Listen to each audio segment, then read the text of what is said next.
কয়েকদিন আগে আমাদের দেশের এক সম্মানিত লিডার,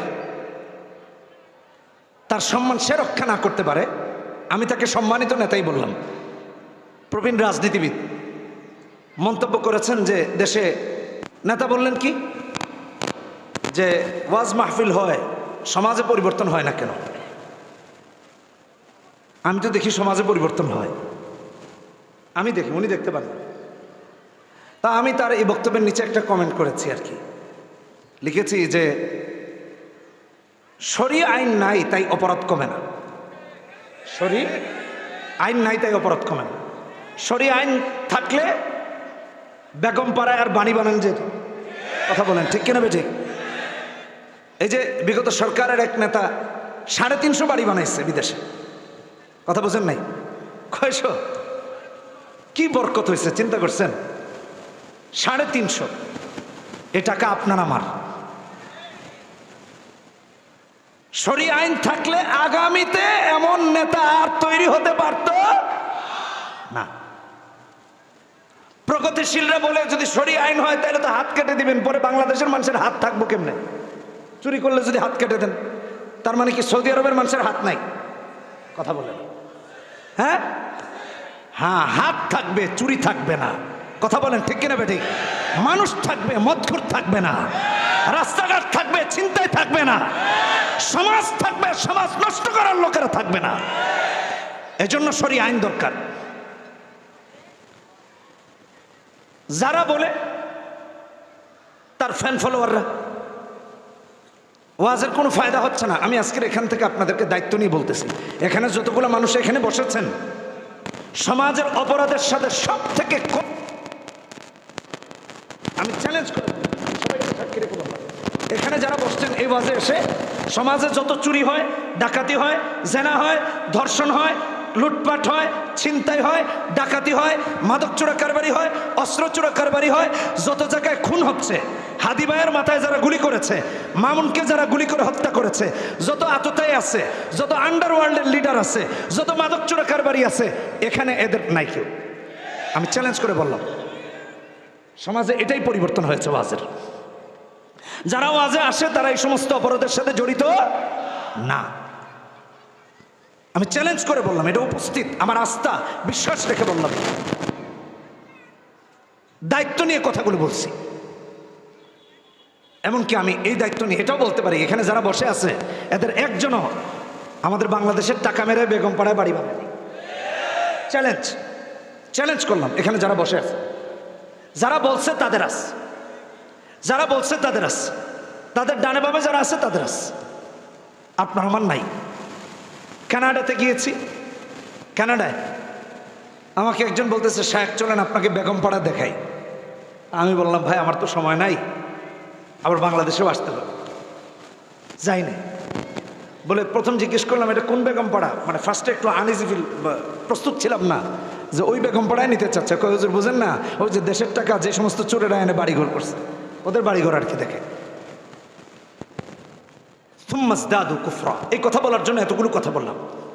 কুফুরকে এখন এমনভাবে বাড়িয়ে দিয়েছে, মুসলমানের সন্তান হয়ে, নাম মুসলমানের, পিতৃপরিচয় মুসলমানের, কুফুর বাড়িয়ে দেওয়ার কারণে তার অবস্থা এমন, এখন সরাসরি কুফুরের পক্ষে অবস্থান নিচ্ছে, তারপরেও নিজেকে মুসলমান দাবি করে। 7 তারিখ ভূমিকম্প হলো, জুমার দিন আমি মোতালা করতেছিলাম, তো এমত অবস্থায় হঠাৎ করে ভাবলাম দৌড় দিব। প্রথম কয়েক সেকেন্ড হওয়ার পরে আমি ভাবলাম সবাই দৌড়াইতেছে, কিন্তু কোরআনে কারিমের মোতালার অবস্থায় মারা যাওয়া তো সৌভাগ্যের, আমি দৌড় দিব কি করতে? তখন একেবারে ঘেরে বসে আছে, এরকম করে ধরে টেবিলটা, যাব না, কোরআন পড়তে পড়তে মরতে পারা সৌভাগ্যের। দেখলাম যে থামেও না, তো আমি দৌড় দিয়া মানুষের জাতাজাতিতে মরবো কেন, কোরআন পড়তে পড়তে মরি।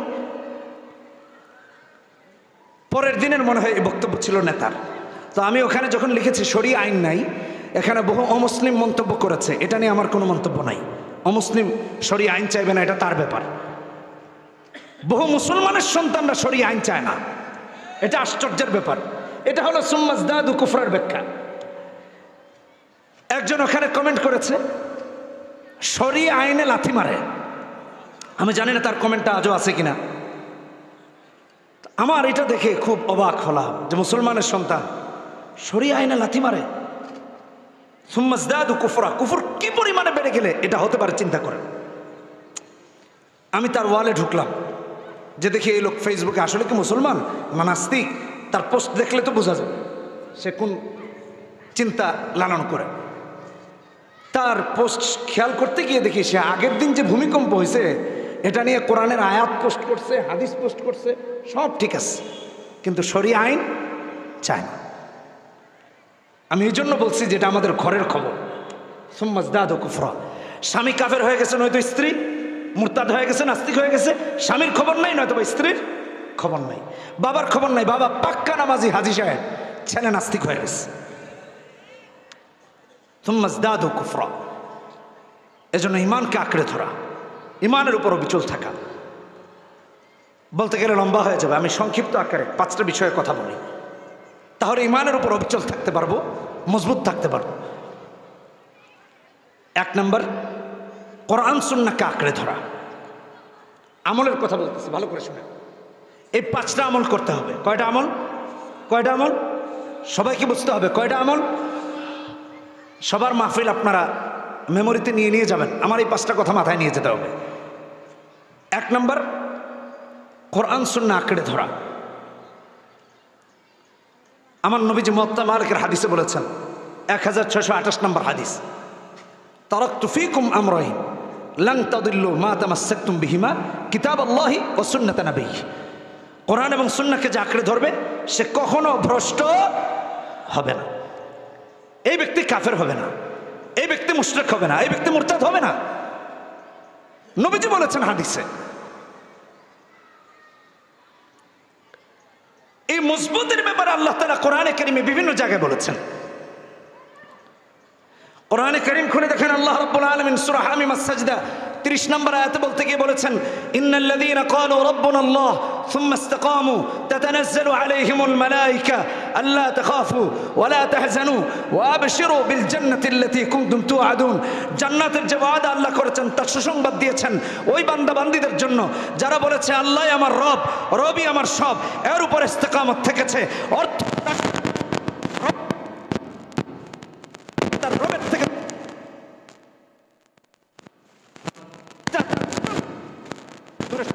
পারে নাই। আল্লাহ বলছেন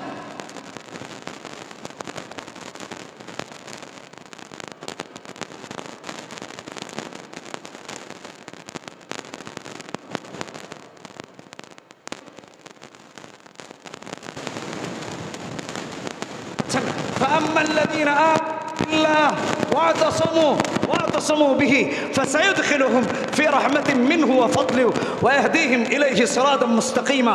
আল্লাহ গ্যারান্টি দিচ্ছেন যে ব্যক্তি ঈমান আনার পর ইস্তেকামত থেকেছে, ঈমানের উপর অটল থেকেছে, অবিচল থেকেছে, আল্লাহকেই রব মেনেছে, পদ কেনা, ক্ষমতা কেনা, চেয়ার কেনা, ব্যক্তিত্ব কেনা, অর্থ কেনা, সম্পদ কেনা, মানুষ কেনা, প্রভাব প্রতিপত্তি কেনা, আল্লাহকেই রব মেনে রেখেছে, রব মেনে থেকেছে। আল্লাহ রাব্বুল আলামিন বলছেন আল্লাহ তাকে তার দয়া এবং অনুগ্রহে ঢুকাবেন। সবচেয়ে মজার বিষয়, 5 ওয়াক্ত নামাজে দাঁড়িয়ে আমরা বলি ইহদিনাস সিরাতাল মুস্তাকিম। আল্লাহ 175 নম্বর আয়াতে সূরা নিসা বলছেন যে ব্যক্তি ঈমানের উপর ইস্তেকামত থাকবে আমি আল্লাহ তার সিরাত মুস্তাকিমের উপর পরিচালিত করব। শুধু তাই না, আল্লাহ তাআলা অন্য আয়াতে বলেছেন, কোরআনে হাকিম খুলে দেখেন, কোরআনে কারীম খুলে দেখেন, সূরা আহকাফ 13 নম্বর আয়াত 26 নম্বর পারা, ইন্নাল্লাযীনা ক্বালু রাব্বুনা আল্লাহ সুম্মা ইসতাকামু ফালা খাউফুন আলাইহিম ওয়ালা হুম ইয়াহজানুন। যে আল্লাহকে রব মেনে অবিচল থাকবে আল্লাহ বলছেন তার ভয় নাই, তার চিন্তাও নাই, তার টেনশনও নাই। আল্লাহ অন্য আয়াতে বলছেন, ভাইরা আমার, এখন তো আমরা বলি রাজনৈতিক স্লোগান দিয়ে মরে যাব, হ্যাঁ রাজনৈতিক স্লোগান দিয়ে কবরে যাব। ওই ব্যক্তি তো প্রকাশ্য মুরতাদ, ওই ব্যক্তি তো ঈমান নিয়ে মরতে চায় না, সে তার ব্যক্তিগত মতবাদ নিয়ে মরতে চায়, কোরআন নিয়ে মরতে চায় না, লা ইলাহা ইল্লাল্লাহ নিয়ে মরতে চায় না। আর আমার আল্লাহ বলেন যে ব্যক্তি ঈমানের উপর ইস্তেকামত থাকবে ইউসাব্বিতুল্লাহু আল্লাযীনা আমানু বিল কওলি সাবিতি ফিল হায়াতিদ দুনিয়া ওয়া ফিল আখিরাহ ওয়া ইউদিল্লুল্লাহু আয-যালিমিন ওয়া ইয়াফআলুল্লাহু মা ইয়াশা। সূরা ইব্রাহিম 27 নম্বর আয়াত, যে ব্যক্তি একনিষ্ঠ মুমিন হবে আল্লাহ তার ঈমানের সাথে মৃত্যু দিবেন, হাসরে যখন উঠাবেন নাস্তিক মুরতাদ হিসেবে উঠাবেন না, ঈমানের সাথে উঠাবেন। এই কথা যদি সুর দিয়ে কইতে যেতাম 1 ঘন্টার কাছাকাছি লেগে যেত। অল্প সময় বেশি কথা শোনার জন্য এইভাবে বলছি। ঈমানের উপর ইস্তেকামত থাকা, দৃঢ় থাকা।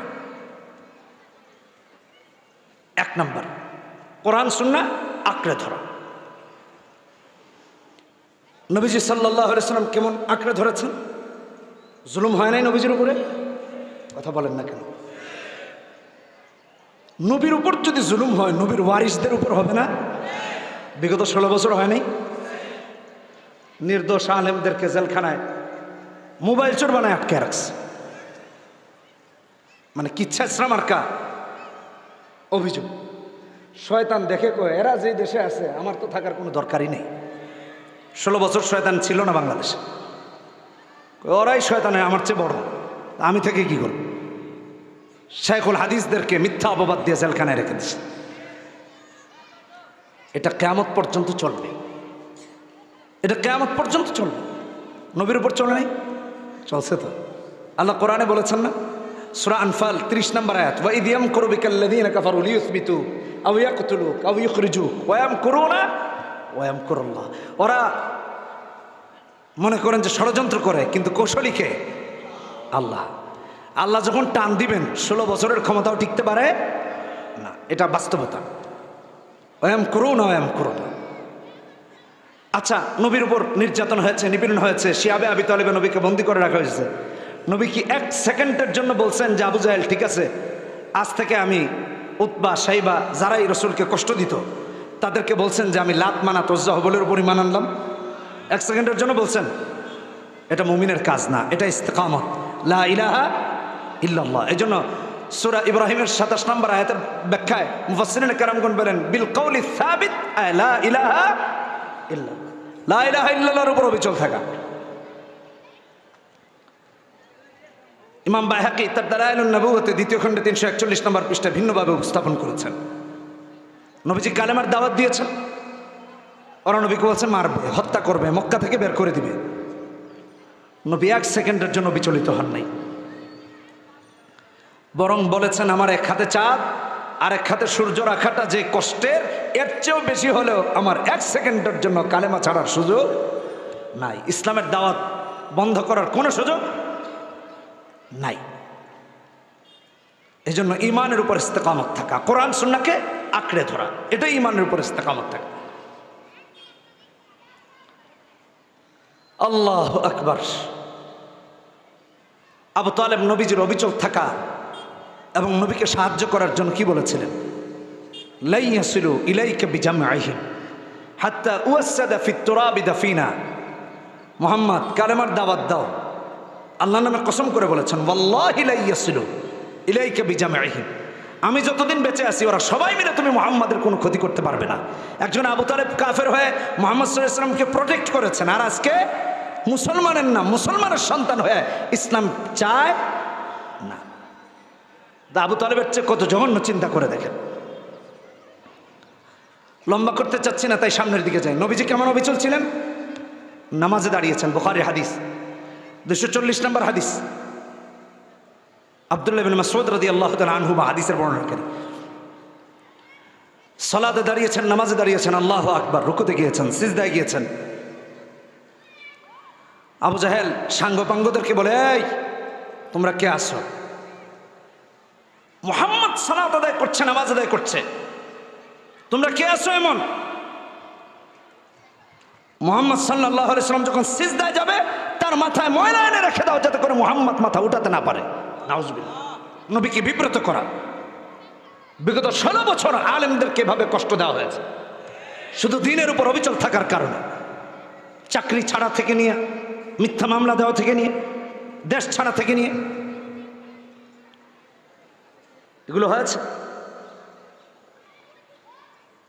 আমার মসজিদে ডিবি গিয়ে হাজির, এনএসআই গিয়ে হাজির। আরে ভাই কি চুরি তো করলাম না কোথাও, ডাকাতিও করলাম না কোথাও, কি হয়েছে? শেষ পর্যন্ত প্রায় বছরই তো মাহফিলের দাওয়াত আসে, তো যাবো আর যাওয়া হয় না। শেষে লন্ডনে চলে গেলাম, লন্ডনে চলে গিয়েছে, ওখানে মাহফিলও করলাম, ওখান থেকে আমেরিকায় গিয়েছে। কিন্তু বিরক্ত হয়ে গেছে, স্বেচ্ছায় না, বাধ্য করা হয়েছে। এগুলো আলেমদের সাথে করা হয়েছে। কিসের অপরাধ ছিল? কোথাও তো চুরি করি নাই, ডাকাতি করি নাই, হ্যাঁ, জনগণের সম্পদও তো আত্মসাৎ করিনি। কি অপরাধ ছিল? অপরাধ ছিল কোরআন এবং সুন্নাহের কথাগুলো বলা এবং ইস্তেকামত থাকা, এটাই অপরাধ। নবীজিও যখন লা ইলাহা ইল্লাল্লাহর উপর ইস্তেকামত, নবী সালাতে, নবী নামাজে, কয় মুহাম্মদ সাল্লাল্লাহু আলাইহি সাল্লাম মাথার উপর কে না ময়লা দিতে পারবা? উকবা ইবনে আবি মুঈত, ইসলামের বড় দুশমন, কয় আবু জাহেল আমি পারবো। দৌড়ে গেছে, ডাস্টবিন থেকে উঠে নাড়ি ভুড়ি এনে নবীজি যখন সিজদায় নবীজির গর্দান মুবারকে রেখে দিচ্ছে। নাউজুবিল্লাহ। আমার ভাইয়েরা, বিশ্বনবী মাথা উঠাতে পারেন না। হযরত আব্দুল্লাহ ইবনে মাসউদ রাদিয়াল্লাহু তাআলা আনহুমা বলেন, আমি দেখি আমার কোনো কিছু করার ক্ষমতা নাই। ইসলামের দুর্দিন, কলিজাটা ভেঙে চুরমার হয়ে যায়, মুহাম্মদুর রাসূলুল্লাহর জন্য কিছু করতে পারি না। পরিশেষে জান্নাতের যিনি সর্দারনি হবেন, হাদিসে যার কথা এসেছে, ওয়া ফাতিমাতু সাইয়্যিদাতু নিসাই আহলিল জান্নাহ, নবী কন্যা জান্নাতের সর্দারনি যখন দেখলেন আল্লাহর হাবিবকে এমন করে কষ্ট দেওয়া হচ্ছে, দৌড়ে গিয়েছেন, পিতার গর্দান থেকে উটের নাড়ি ভুড়িগুলি সরিয়ে দিয়েছেন। নবীজি মাথা উঠিয়েছেন, একবার না দুইবার না, ওই সমস্ত দুশমনদের বিরুদ্ধে আল্লাহর কাছে নবীজি 3 বার অভিশাপ করেছেন। কয়বার? জোরে বলেন, কয়বার? ওদের সবগুলোর মৃত্যু হয়েছে লাঞ্ছনার, অপমানের, অসম্মানের। আমিও বলি, নমরুদ থেকে, ফেরাউন থেকে, সাদ্দাত থেকে, কারুন থেকে এবং বিগত 16 বছরের শক্তিশালী ক্ষমতাধর ফ্যাসিস্টদের থেকে শিক্ষা নিন। যারা আলেমদের উপর নির্যাতন করেছে, নিপীড়ন করেছে, জেলখানায় রেখেছে, আলেমদের চোখের পানি পড়েছে। চোখের পানি যখন আল্লাহর আরশে পৌঁছেছে, ওদের মস্তক টিকাতে পারে নাই। আমিও বলি, সামনে যারা তাদের মতো হবে, তাদের মস্তক টিকানো যাবে না, যাবে না, যাবে না।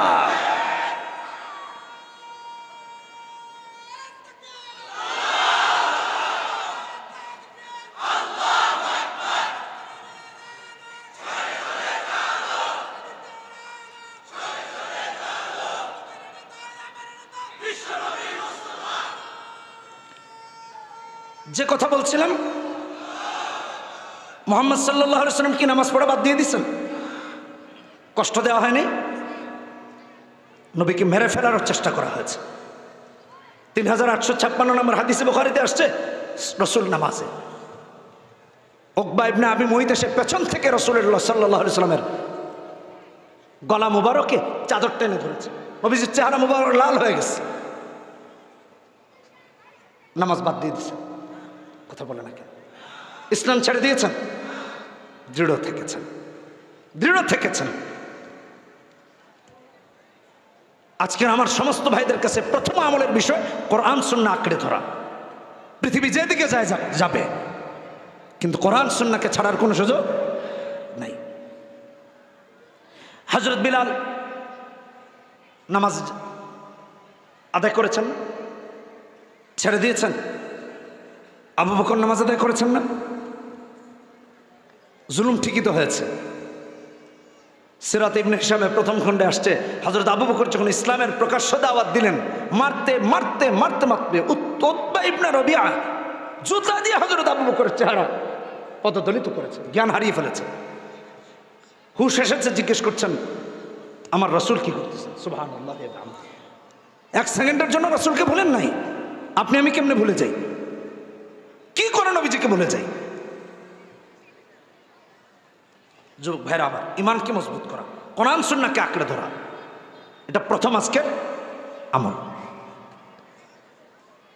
আসেন 2 নাম্বার, আল্লাহর কাছে বেশি বেশি করে দোয়া করা, অহংকারী না হওয়া। এটা আমাদের মারাত্মক এক সমস্যা, অহংকারী হয়ে ওঠা।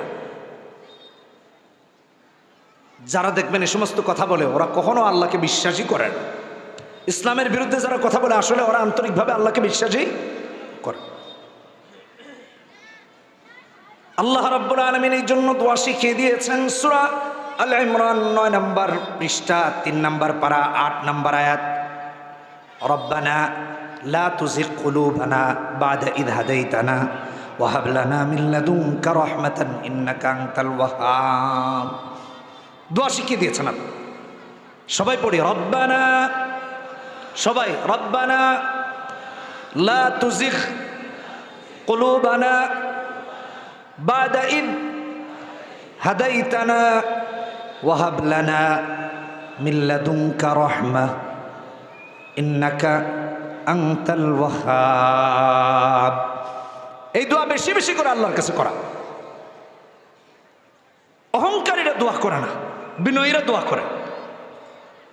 অহংকারীরা ক্ষমতার অহংকার দেখায়, তখন আল্লাহ ওদেরকে ধরেন। ফাকাল আনা রব্বুকুমুল আলা বলেছিল না, কে? ফেরাউন। আল্লাহ ধরেছেন, সময় শেষ, ক্ষমতার 5 বছর শেষ হয়ে গেছে। ফাআখাযাহুল্লাহু নাকালাল আখিরাতি ওয়াল উলা ইন্না ফি যালিকা লাইবরাতান লিমান ইয়াখশা। কোথায় আমাদের ইবরত, কোথায় কি গেল? এজন্য নবীজি সব সময় দোয়া করতেন। ভালো করে শুনেন, আরেকটা আমল। 2 নম্বর আল্লাহর কাছে দোয়া করা। প্রথম বলেছিলাম কোরআন সুন্নাহ আঁকড়ে ধরা, 2 নম্বর বলেছি আল্লাহর কাছে দোয়া করা। নবী সব সময় দোয়া করতেন। 2290 নম্বর হাদিস তিরমিজিতে এসেছে, ইয়া মুকাল্লিবাল কুলুব সাব্বিত কলবি আলা দীনিক। নবী অল টাইম এবং অধিকাংশ সময় আল্লাহর কাছেই দোয়া করতেন। দোয়া করবো তো ইনশাআল্লাহ, করবো তো ইনশাআল্লাহ। আল্লাহ আমাদের কবুল করুন। জোরে বলে আমিন, আরো জোরে বলে আমিন। মনে থাকবে না? সংক্ষেপ করার জন্য সামনের দিকে আগাইতেছে যেহেতু সময় হতো। 3 নম্বর, সৎ সঙ্গী নির্বাচন করা। স্ত্রী হোক, বন্ধু হোক, বা বাবা তার সন্তান গ্রহণ হোক, আপনি আমি বন্ধু, নেতা, কর্মী, নেককার নির্বাচন করেন। নেককার, পরহেজগার, আমানতদার, মিথ্যাবাদী না, সত্যবাদী। এটা গুরুত্বপূর্ণ। 3 নম্বর। 1 নম্বর বলেছিলাম কোরআন সুন্নাহ আঁকড়ে ধরা, 2 নম্বর বলেছিলাম আল্লাহর কাছে দোয়া করা হেদায়েতের উপর অবিচল থাকার জন্য, 3 নম্বর সৎ সঙ্গী নির্বাচন করা। কোরআন থেকে যদি বলি, সূরা তাওবা আল্লাহ 119 নম্বর আয়াতে বলেছেন, ইয়া আইয়ুহাল্লাযীনা আমানুত্তাকুল্লাহ ওয়া কুনু মা'আস সাদিকিন। আল্লাহ বলেছেন, আল্লাহু আকবার। সঙ্গী কি নির্বাচন করবেন? কার? আমার যুবক ভাইরা, এখানে মাশাআল্লাহ অনেক যুবকদেরকে দেখতে পাচ্ছি। তোমরা সঙ্গী বানিয়েছো মেসিকে, কেউ বানাইছে নেইমারকে। গত পরশুদিন এক জায়গায় মাহফিলে যাচ্ছি, হঠাৎ করে স্টেজে ওঠার আগে একটা নিউজ সামনে আসলো যে মেসি নাকি ভারতে আসছিল, ইন্ডিয়াতে। কোথায়? ইন্ডিয়াতে। তো ইন্ডিয়াতে সে অসদাচরণের শিকার হয়েছে। কি অসদাচরণ এত কিছু জানি না। আমাদের দেশের ছেলেপেলেরা কান্নাকাটি করতেছে, আহারে মেসি কত কষ্ট পাইছে, পোস্ট দিতেছে ফেসবুকে। মেসির কষ্টে এতটা ব্যথিত, কাঁদতেছে।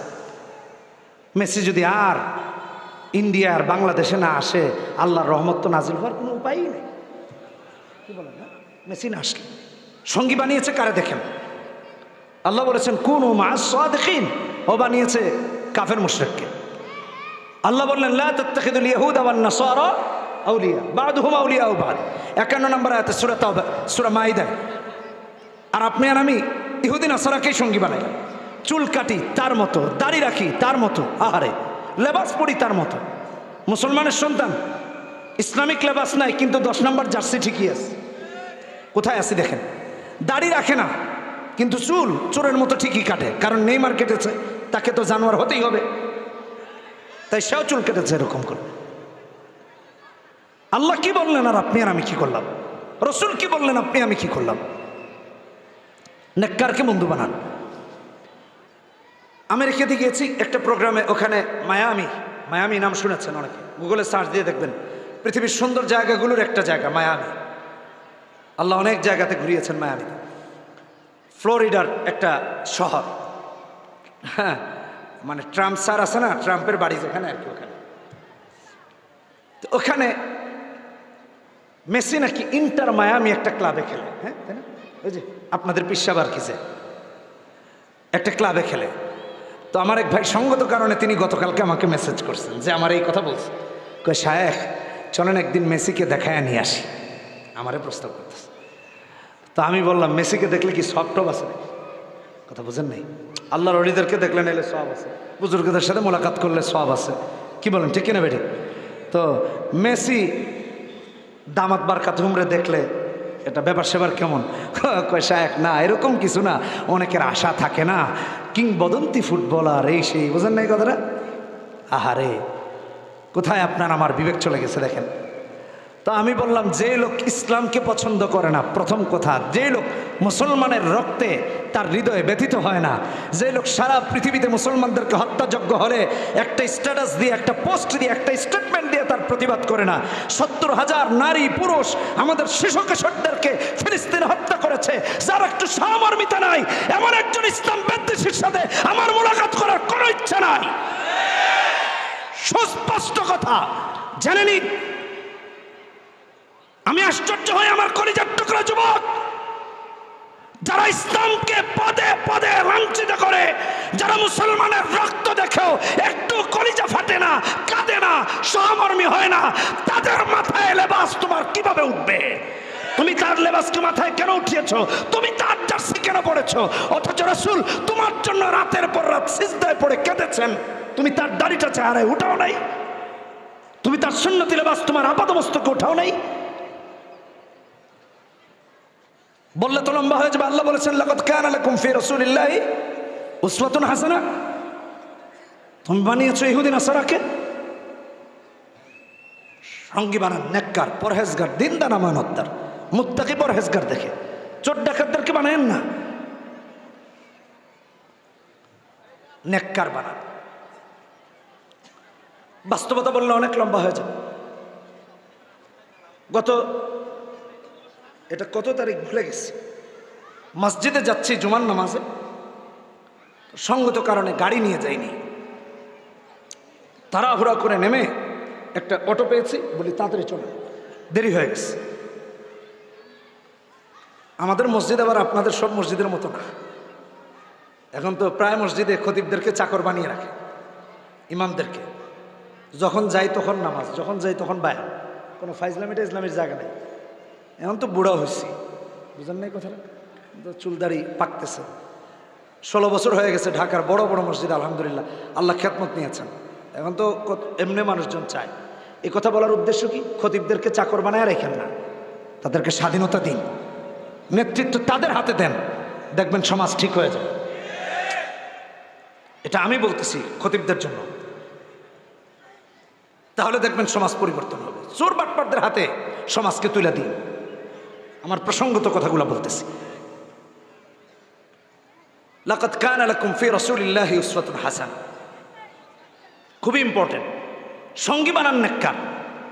তো এক রিক্সার ড্রাইভার, ওই যে রিক্সায় যাচ্ছি, অটো, মুরব্বী মানুষ, চুল দাড়ি পাকা, আমাকে কি যেন বলতেছে। তো আমি আবার মোবাইলে ওই মোতালা করতেছি, আমাদের মসজিদে ধারাবাহিক তাফসীর করি জুমার দিন, জুমার বায়ানে।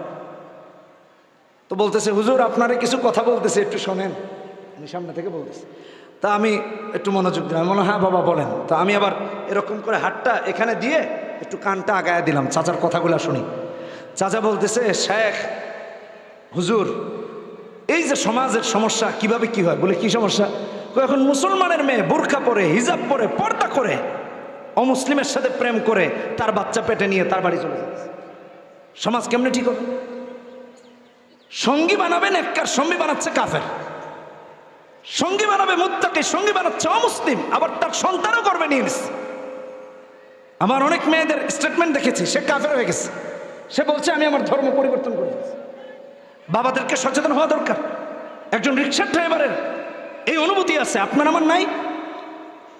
আমার মেয়েটা কোথায় যাচ্ছে, আমার ছেলেটা কোথায় যাচ্ছে, তার সঙ্গী কারা কারা, কার সাথে মিশে, কার সাথে উঠে বসে, এটা খুব ইম্পর্টেন্ট।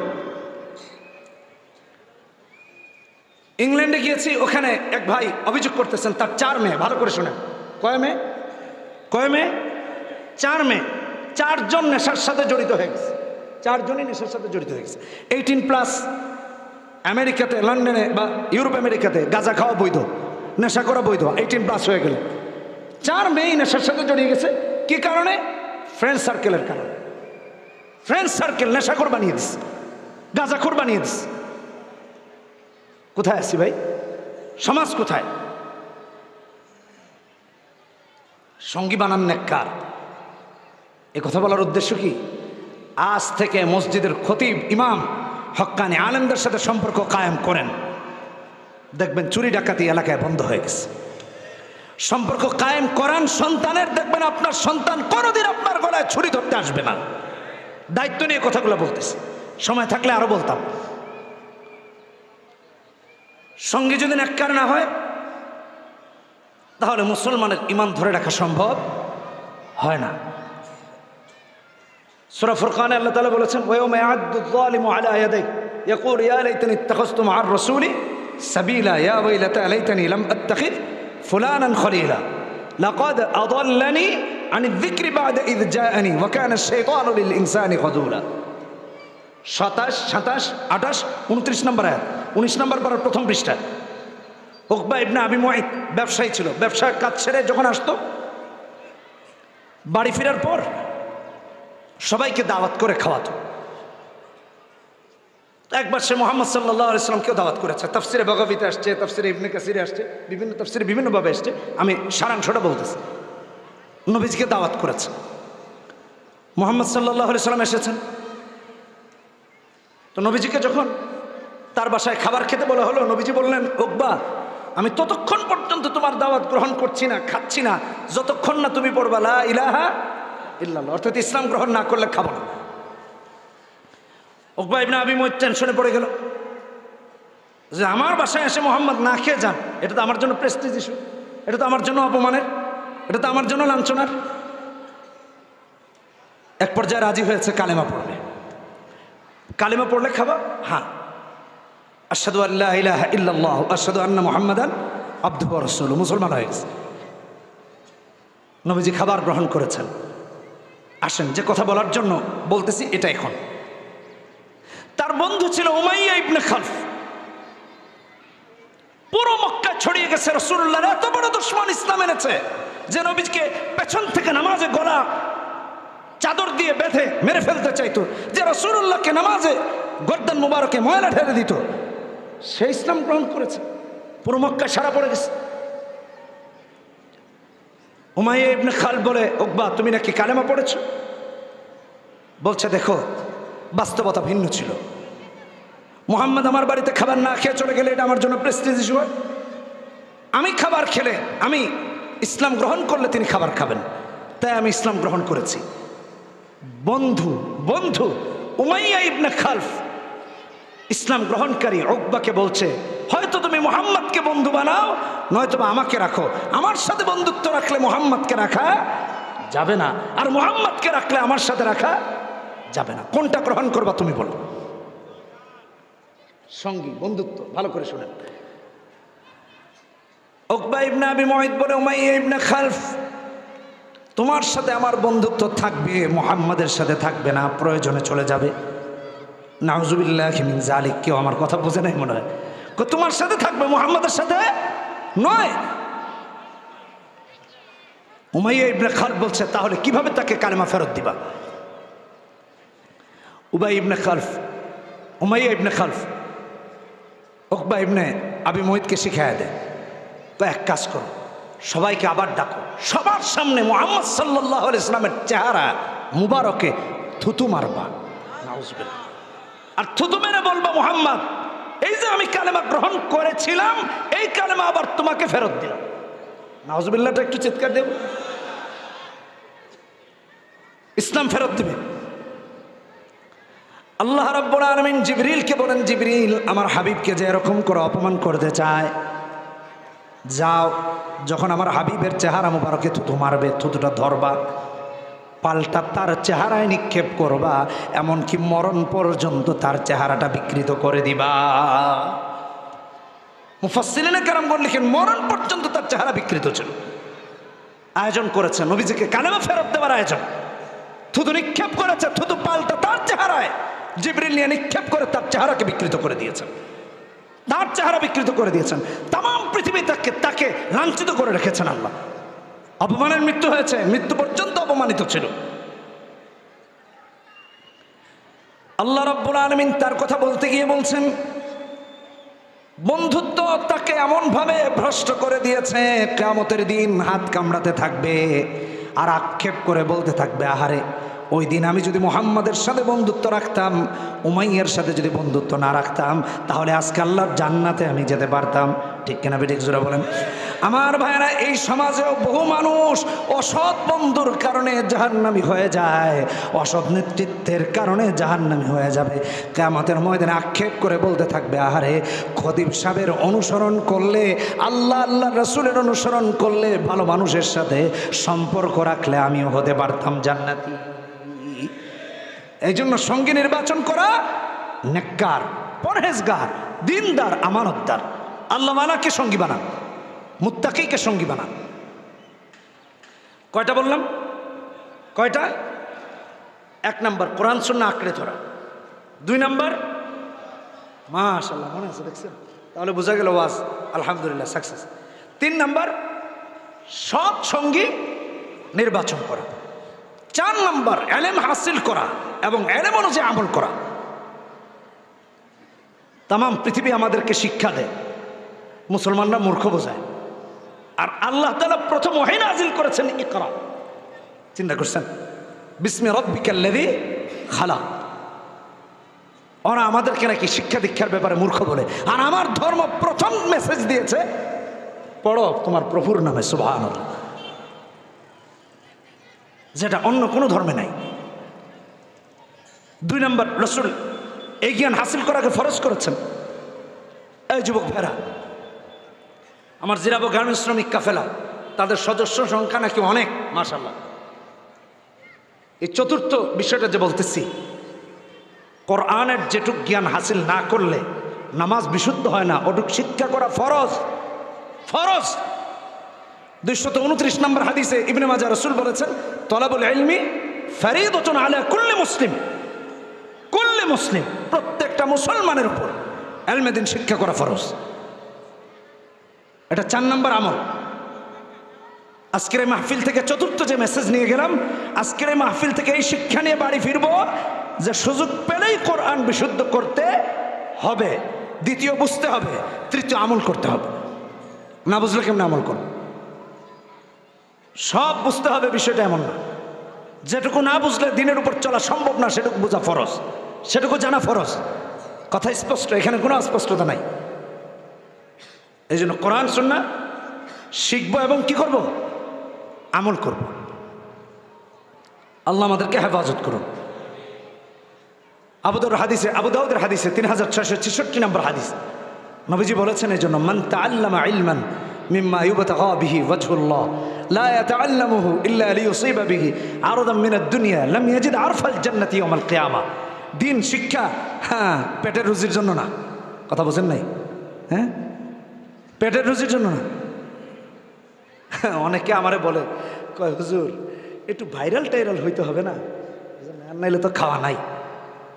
আমার এক উস্তাদকে বললাম, হুজুর এই কথা মানুষ কয়, ভাইরাল টাইরাল না হইলে তো। ও হুজুর আমার উস্তাদ, আপনারা চিনেন, এখানে সম্ভবত তিনি নাই। হ্যাঁ নাই। তা আমার উস্তাদ আমার বলতেছেন, রাফি এই কথা তো আমারও কয়। আমি বললাম, হুজুর কি বলছে? আপনারা সবাই চিনেন তার নাম, আমি বলতে চাচ্ছি না। আমার এক মুসল্লি কয়, হুজুর চারিদিকে যে ভাইরালের বেধি ছড়ছে, তা আপনি ভাইরাল না হইলে তো হচ্ছে না। হুজুর বলতেছে, আসলে ঠিক কইছেন, একদিন এক কাজ করতে হবে, গিয়ে স্টেজে ল্যাংটা হয়ে যেতে হবে। বুঝলেন না কথা? ভাইরাল হয়ে যাবে না, পরের দিন দেখবেন সারা দুনিয়া ভাইরাল, যে অমুক শায়েখ স্টেজে একেবারে সব খুলে দিয়েছেন। হ্যাঁ, এগুলোই তো এখন চলতেছে। রুচিবোধের মানুষের দুর্ভিক্ষ দেখা দিচ্ছে। তো আমাকে একজন গতকাল না পরশুদিন বলতেছে, তা আমি বললাম, ভাই এই দেশে আমার আগে অফিসিয়াল ফেসবুক পেজ কোনো পরিচিত হুজুর চালায় নাই। গিয়ে আমার পেজে গিয়ে দেখেন, এটা তো দেখা যায়। এটা তো এমন না যে হাইড করা যায়। 2012-13 সাল থেকে, তখন তো এদেশে ফেসবুক যে পেজ চালানো যায় এটাও কেউ চিনত না। আমার পেজে গিয়ে দেখেন, অ্যাবাউটে গিয়ে দেখা যায়। মানে এটা যে এখানে বলে চলে গেলাম আর আপনি খুঁজতে পারলেন না, এমন কোনো কথা না আর কি। একটু খুঁজে দেখেন। এমনকি সেখানে প্রায় 12 লাখ মানুষ কানেক্টেড আছে। আমি তো আমারে ভাইরাল করার কোনো চিন্তা করি না, যে এই মাত্র কানাডায় আমার বিমানটা ল্যান্ড করলো, বুঝলেন নাই, একটা সেলফি মেরে দিই। হ্যাঁ, দেখাতে পারবেন না, এই মাত্র আমেরিকায় ল্যান্ড করলাম, ইস অল্পের জন্য বিমানটা নামছে আর কি। একটা সেলফি না দিলে তো ভাইরাল হওয়া যায় না। কথা বুঝেন নাই? এই রোগে যারা আক্রান্ত এরাই এখন সমাজে নেতৃত্বে আছে। এতে টিকটকার বলেন, এতে আমার মতো লোক বলেন, যারা তারাই কথা বোঝেন নাই? তো তাকে বললাম আর কি, সমস্যা আমাদের এখানে মানসিকতার পরিবর্তন আনতে হবে। মান তাআল্লামা ইলমান মিম্মা ইউবতাগা বিহি ওয়াজহুল্লাহ, দুনিয়া কামার জন্য এলেমটারে মাধ্যম বানায়েন না। কিয়ামতের দিন জান্নাতের ঘ্রাণও পাওয়া যাবে না, জান্নাতের ঘ্রাণও ওই আলেম পাবে না। এলেম হাসিল করতে হবে আমল করার জন্য, আমল করার জন্য। সমস্যা তৈরি হয়ে গেছে, কি করবেন? মানুষ রোগাক্রান্ত, মেয়েরা ভাইরাল হওয়ার জন্য কাপড় চোপড় খুলে দিচ্ছে, দাড়ি টুপিওয়ালারা ব্যক্তিত্ব বাদ দিয়া যেমনে মন চায় সেমনে বলা শুরু করছে, যেমনে মন চায় এমনি করা শুরু করছে। এটা ইসলামকে রিপ্রেজেন্ট করা নয়। ব্যক্তিত্ব বজায় রাখুন, ভদ্রতা বজায় রাখুন। কোথায় আছে? অঙ্গভঙ্গির কোনো ঠিক নাই। এখানে ওয়াজ করতেছে, পিছনে লেখা তাফসিরুল কোরআন মাহফিল, আর এখানে তিনি ডান্স করতেছে। কথা বুঝেন নাই? তিনিই বড় শায়েখ। এটা আমাদের কপাল। কি করব বলেন? রাসূলুল্লাহ সাল্লাল্লাহু আলাইহি ওয়াসাল্লাম কি বলেছেন? আল্লাহ কি বলেছেন? ওয়াল্লাযীনা হুম আনিল লাগওয়ি মুরিদুন। আল্লাহ সূরা মুমিনুনে বলছেন হয়তো কর্মকাণ্ড থেকে বিরত থাকা মুমিনের কাজ, সফল মুমিনের কাজ। আর যারা করতেছে তারা আমি আইনা তাফসিরুল কোরআন মাহফিলের প্রধান মুফাসসির বানিয়েছি। আমিনান নাসি মান ইয়াশতারি লাহুল হাদিস। কি এগুলোর ব্যাখ্যা উলামায়ে কেরাম শুনতেছেন, বুঝতেছেন? এগুলো আরেকদিন করব। এই জন্য জ্ঞান হাসিল করা, জ্ঞান অনুযায়ী আমল করা। 2013 সাল থেকে আলহামদুলিল্লাহ আন্তর্জাতিক প্রোগ্রাম করতেছি। 13 সাল থেকে, এখন তো অনেক জায়গায় গিয়েছি। তো কই, আমার তো এরকম নাই আলহামদুলিল্লাহ। 3 জন ভাইকে আমেরিকাতে কালেমা পড়িয়েছি। 2 জনের পিকচার আমার ইনস্টাগ্রামে আছে। ফেসবুক তো এখন সবাই চালায়, এই জন্য দিই না। আমার ইনস্টাগ্রামে 2 জনের ছবি আছে, দেখেন 2 জনের ছবি আছে। আরেকজনের ছবি আমার ফোনে আছে। আমি কই নাই যে এই মাত্র লা ইলাহা ইল্লাল্লাহ পড়াইলাম, রাফি বিন মনিরের হাতে মুসলমান হয়েছে। না, এটা দরকার নাই। কেন ভাই এইভাবে জাহির করতে হবে? এগুলো বন্ধ করি। আল্লাহ হেদায়েত দান করুন। মান তাআল্লামা ইলমান মিম্মা ইউবতাগা বিহি ওয়াজহুল্লাহ। ইলম অর্জন হবে দুনিয়া কামাইয়ের জন্য না, দুনিয়া কামাইয়ের জন্য না, দুনিয়াতে রাজত্ব করার জন্য না। দুনিয়া অটোমেটিক আসবে। এই জন্য রাসূল বলেছেন, হাদিস ইবনে মাজার হাদিস 4241 নম্বর হাদিস, ইজহাদ ফিদ দুনিয়া ইউহিব্বুকাল্লাহ ওয়াজহাদ বিমা ফি আইদিন নাস ইউহিব্বুকান নাস। দুনিয়া বিমুখ হন, আল্লাহর প্রিয় হয়ে যাবেন। মানুষ থেকে মুখ ফিরিয়ে নেন, মানুষের ভালোবাসার পাত্র।